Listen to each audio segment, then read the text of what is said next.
Good morning, everyone, and also good evening here from Perth. It's 8 p.m.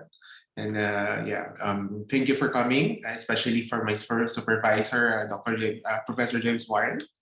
My paper is Lessons from the Flood, Prevention and Mitigation in Iloilo City, Philippines.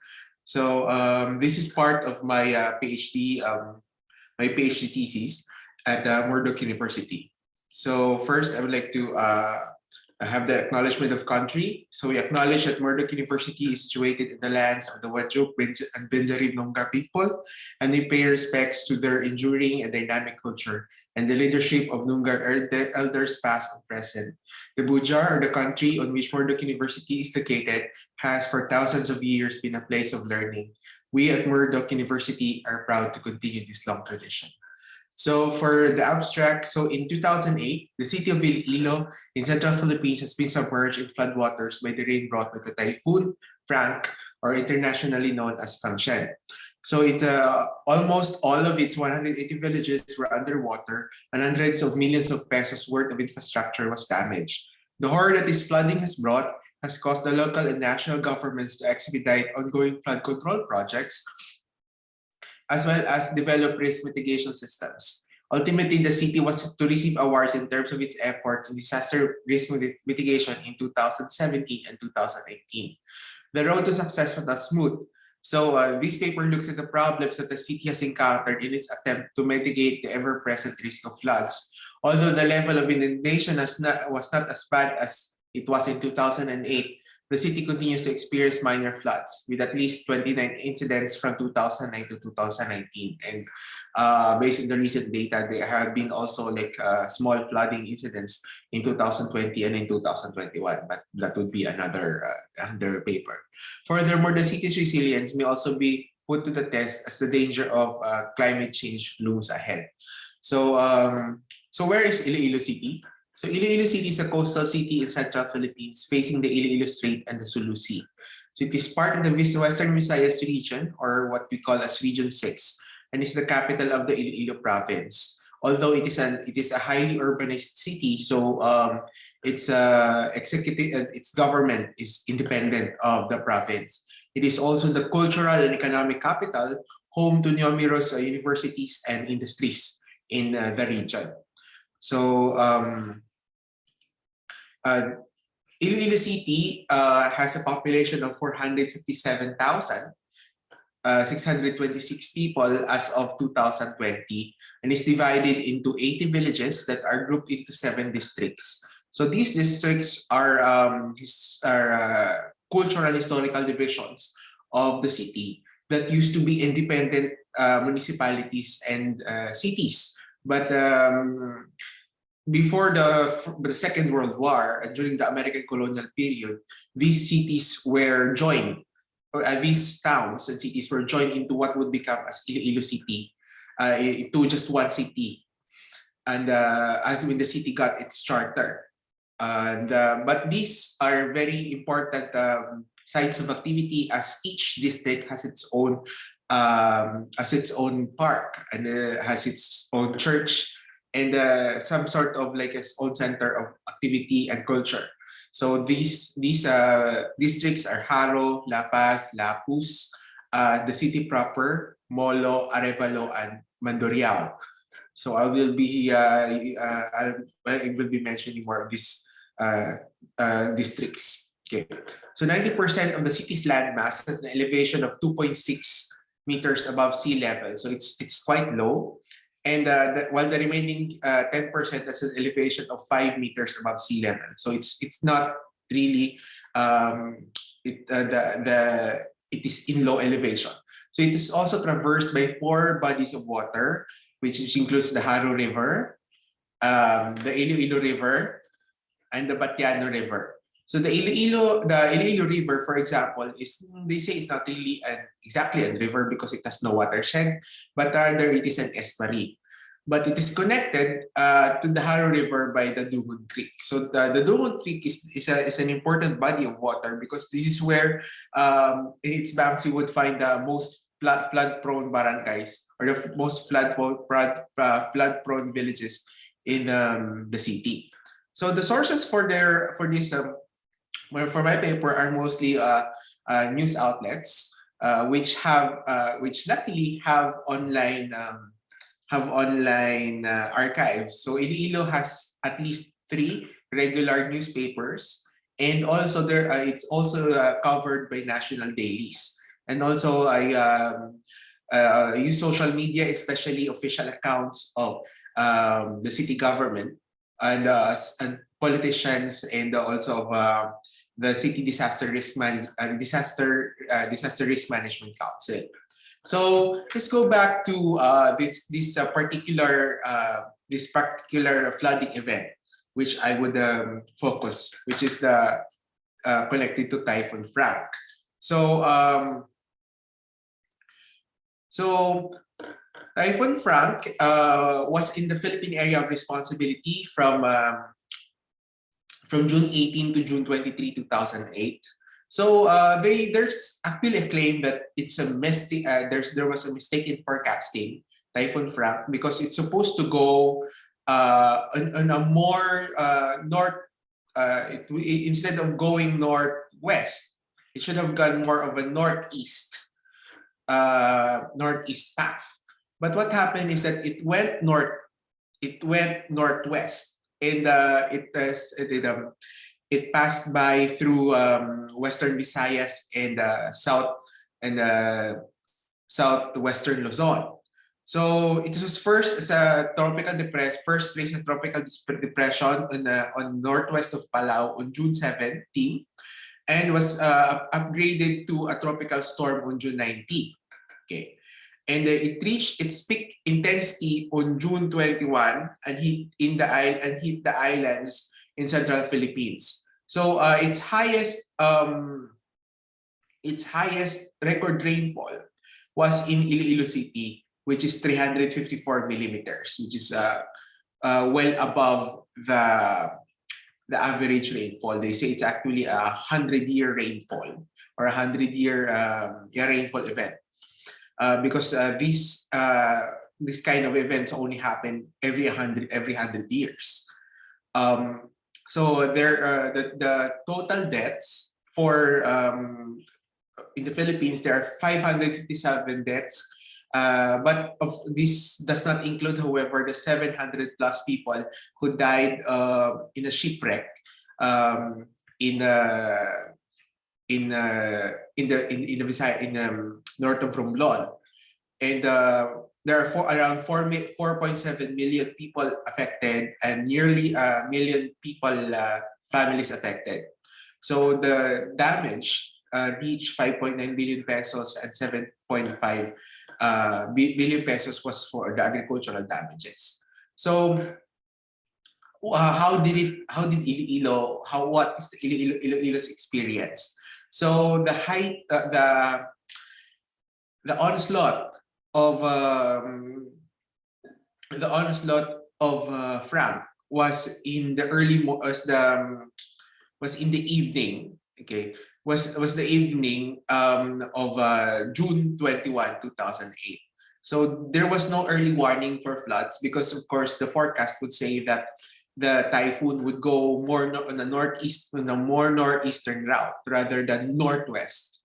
And but by early afternoon, most of the city is underwater, which left a thick layer of mud. So by lunchtime, that's when the people observed that that the waters coming from the highlands are going down. In the morning, it was raining. Okay.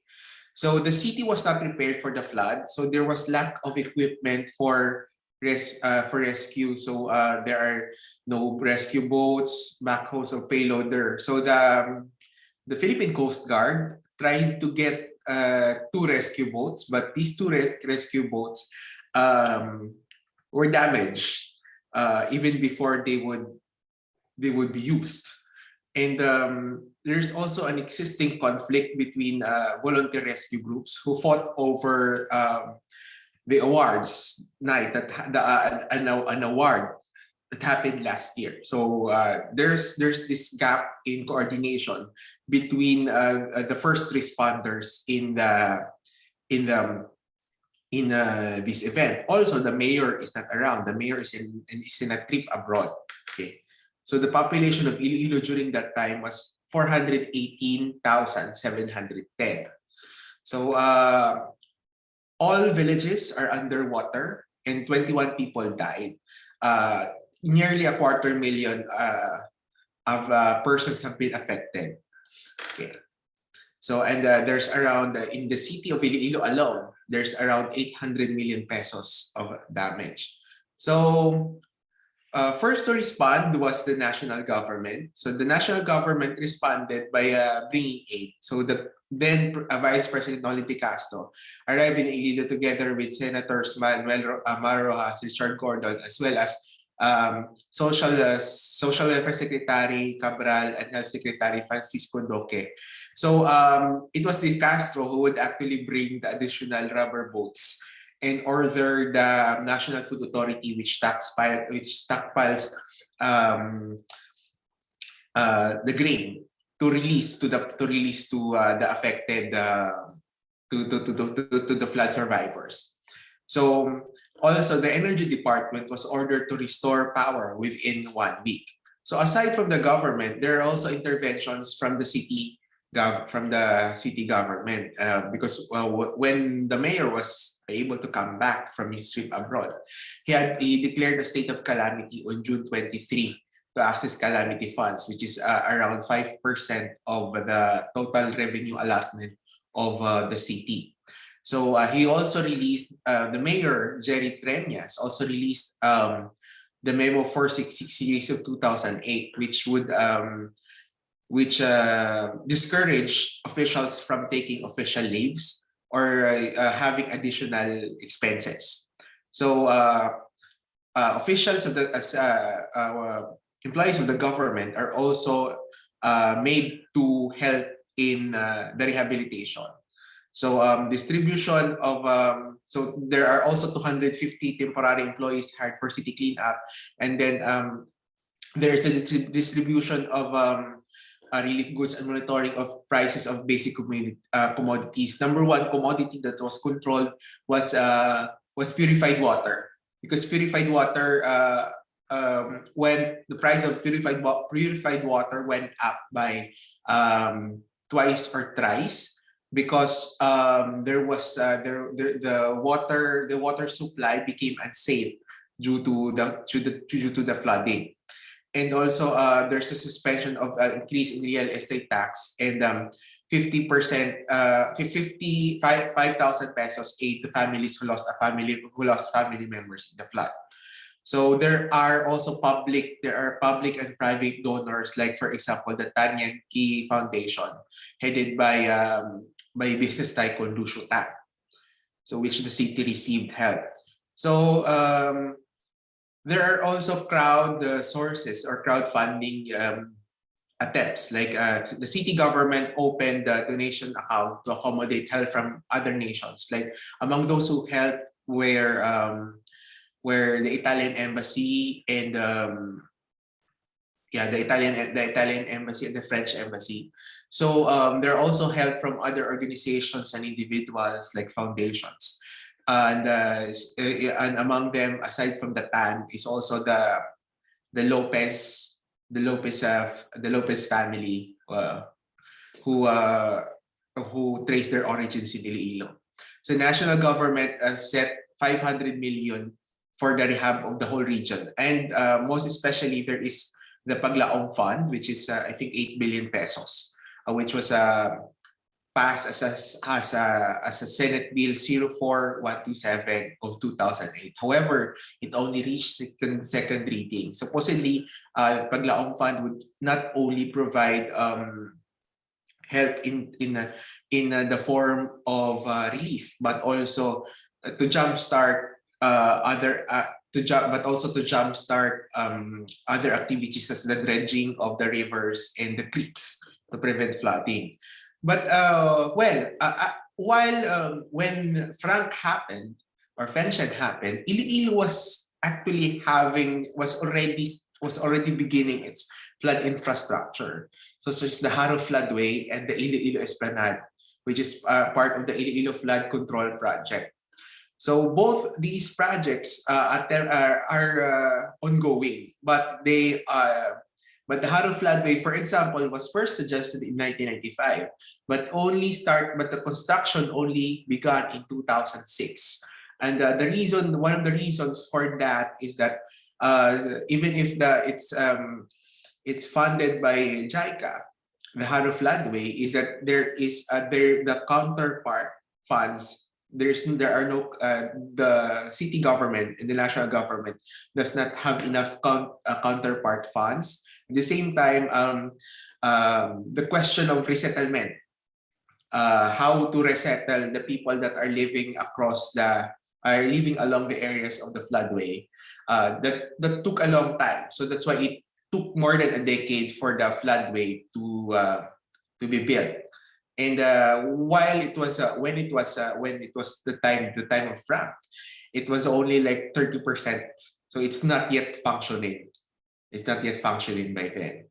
And that is why some local politicians like Raul Gonzalez, who belongs to the opposition, questioned why if the Haro floodway is still to be continued, because it was not able to it wasn't able to stop the flooding that Frank brought.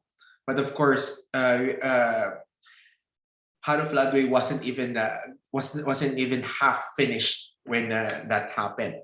So because of what happened with Frank, the city government planned to transfer 3,296 families living along the waterways to 4 relocation sites, which is a total of 24 hectares. However, resettling these populations these people needs a lot of budget, because the sites have to be developed, houses have to be built before they can move in. So for the site development alone, in order to make the sites favorable for construction, the city needed 450 million pesos. What happened is that there are donors. So because the Iloilo City was able to get donations and pledges of funds from government officials coming from their own priority development fund, or some would call it a pork barrel. So like 5 million came from Senator Subiri, 5 million from Congressman Gonzalez, and also some agencies such as the National Housing Authority and the HUD-C were able to chip in millions of pesos for the building of resettlement. And as of 2010, more or less 580 housing units have been distributed. And Iloilo has this thing that when it comes to resettlement, it avoids resettling people outside of the city boundaries. So that's probably the reason why it also takes a long time for them to resettle a huge number of people, because they do not just resettle people like outside the hazard zone. They have to find them a place within the city. Okay, so closing thoughts on the Frank experience. Of course, as these disasters happen, you would see how people the role of politics, like because during this time when Frank happened, the city mayor and the Philippine president Gloria Macapagal-Arroyo were out of the country, and the opposition took the chance of being the first people on the ground. So you see here Mayor Jejo Marbinay and former President Joseph Estrada, who would run for president and who would run for vice president and president in the upcoming elections, or the subsequent elections. So they would be the first to arrive there. it's some sort of a, you know, it's a show, it's a political gesture. And even if they landed in Iloilo, they did not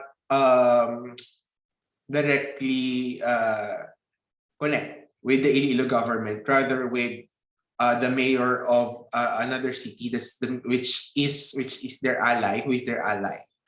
So you see there. But in 2009, President Gloria Macapagal Arroyo would claim that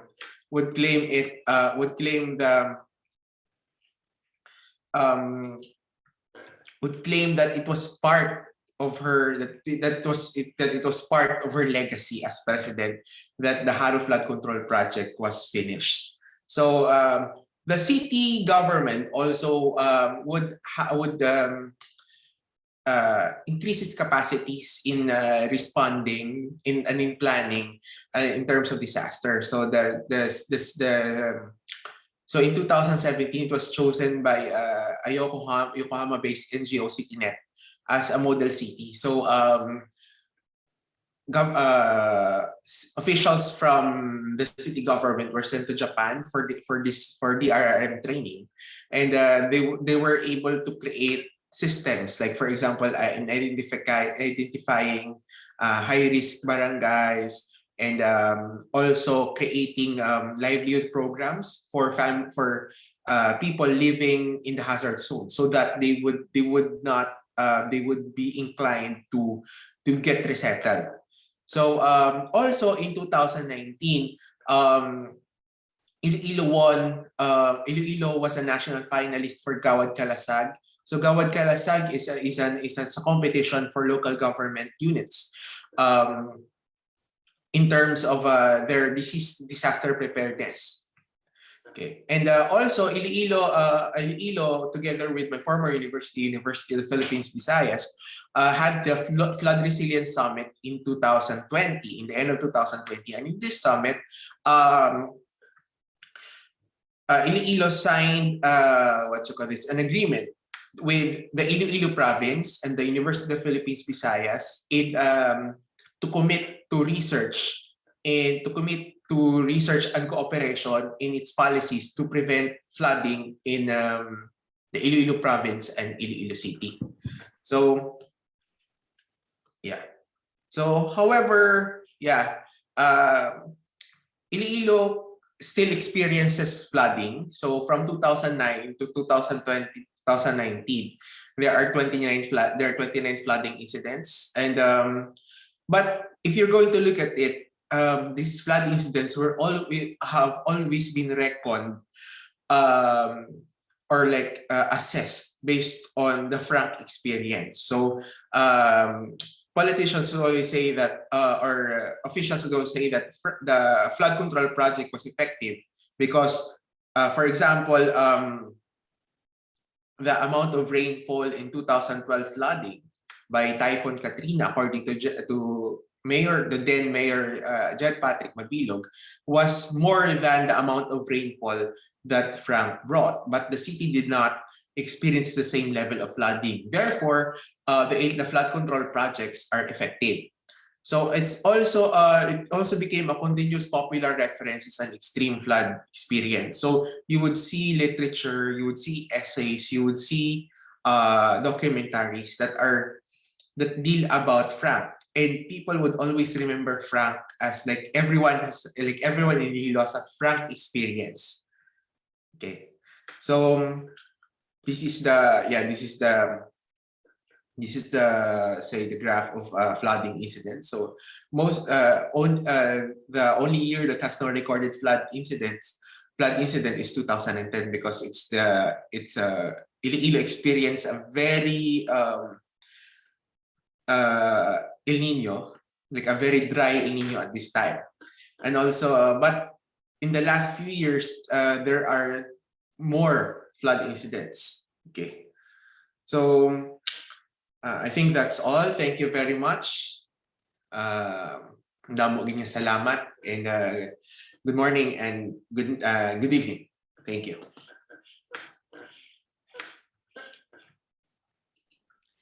So thank you very much for your presentation.